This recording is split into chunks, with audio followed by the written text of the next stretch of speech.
We got a HERO9 feature and packaging leak earlier in the week, dogs. So let's look at the leaked packaging images, the features that packaging depicts, and how those stack up against my previous 4 hopes. Linked somewhere up here. Spoiler, I'm pleasantly surprised. And real quick, if you follow either of my Instagram pages, you know that I'm trying to sell my GoPro Hero 7 and Hero 8.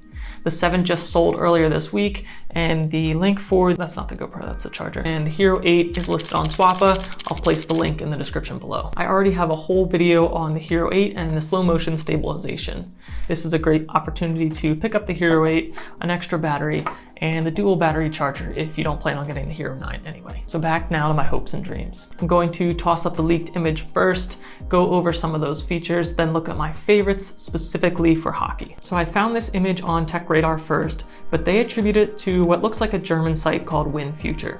So thanks to WinFuture and TechRadar. Could be fake, but we're just about at the typical release time for GoPros, and this packaging looks exactly like what GoPro would actually cook up.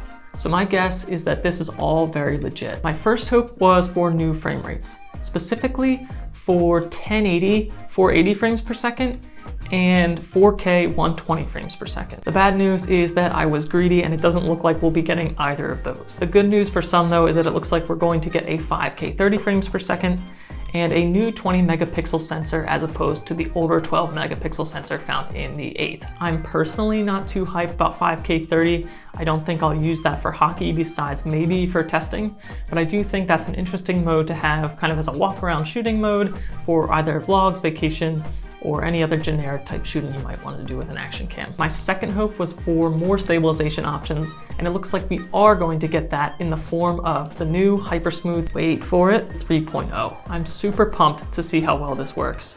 HYPERSMOOTH 2.0 was already pretty crazy, and we'll get to see if HYPERSMOOTH 3.0 is truly gimbal-like. It's not clear yet how much the image will need to punch in to achieve HYPERSMOOTH 3.0.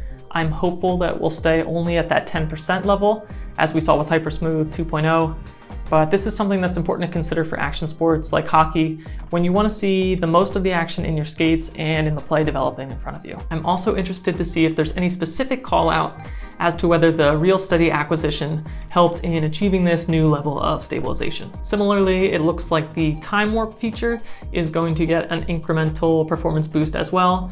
And although again, I won't use this for hockey, that's something that I'd like to try out more when it's safe to freely travel again. If this is your first time here, I'm Yosh and I cover hockey tech on this channel. If I'm able to successfully sell the Hero 8, I'll be pre-ordering the Hero 9 when it's announced, so stick around for videos on that. My third hope was for battery performance, but the battery is about to get 40% larger for the Hero 9. That likely won't result in 40% longer record times. Instead, the bigger battery is likely needed to sufficiently power new features, although I am hoping to see a slight bump in recording durations. Overall, I think this is exciting and it means GoPro is trying to improve on past misses.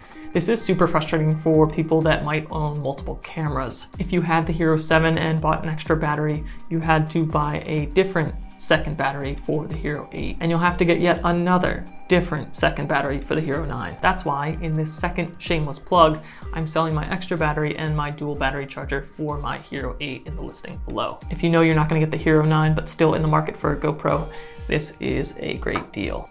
My fourth hope was for a more modern, larger, bezel-less rear display. As we can see with the packaging, there is nothing indicating that this might be the case. Instead, it's very clear that the Hero 9 hardware will feature a larger, color, front-facing display. This is much like the DJI Osmo, and it will help you frame your shot. While this may excite some, this is a feature that for me, like the 5K 30 frames per second, seems pretty useless for action sports. Dialing in the angle on the helmet takes a little bit of patience, and I'm not sure that this will help all that much with that task. Finally, there are some other miscellaneous things to note. For one, there's a new webcam feature, and this is actually already out for the Hero 8 on Mac OS. I tried using this on my work computer, and it was really easy to set up.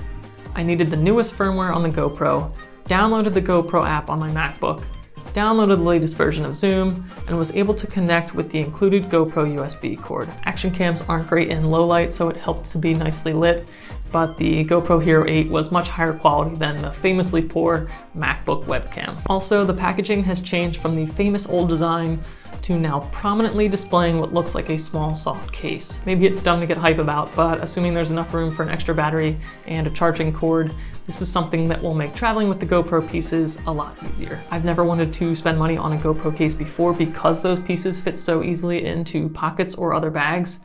But because this probably costs GoPro next to nothing, I think it's a nice value add for them to include. Give it a like, ring the bell, and subscribe, my friends.